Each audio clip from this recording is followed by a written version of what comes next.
মসজিদে যতক্ষণ বসা থাকে এক ফেরেশতা ডাইনে বৈশা চোখের পানি জড়াইতে থাকে, আল্লাহুম্মা গফিরলা, আল্লাহ আরে মাফ করে দেন না। আল্লাহ বলে তোরা তো আইলো গেল কি, আপনার ঘরেই তো বের হইছে, আমাকে জিজ্ঞাসা করেন কেন তোর দিলে এত ব্যথা কেন? আপনার ঘরেই তো বের হইছে, বন্দা তো আপনারই সৃষ্টির সেরা, তো আপনিই বানাইছেন। ও যদিও না কান্দে তো আমি ওর পক্ষ হয়ে একটু কান্দতেছি, অসুবিধা কি?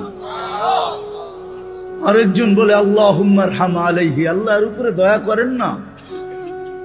আপনার ঘরে বসে রইল, তারপরে যদি দয়া না করেন তো বাজারে গেলে করবেন, ওটা তো দয়ার জায়গাই না। কি করে না করে না দোয়া? যতক্ষণ মসজিদে বসে থাকে আরেকজন নামাজের সওয়াব লিখতে থাকে। আল্লাহ বলে ঘুমায় তো রইল, তুই নামাজের সওয়াব লেখস না কেন? ঘুমাইলো তো আপনার বাড়িতেই ঘুমাইছে, আর কোথায় ঘুমাইছে? সওয়াব লিখবো না তো লিখবো না কেন? এটাও ফেরেশতা চালায়।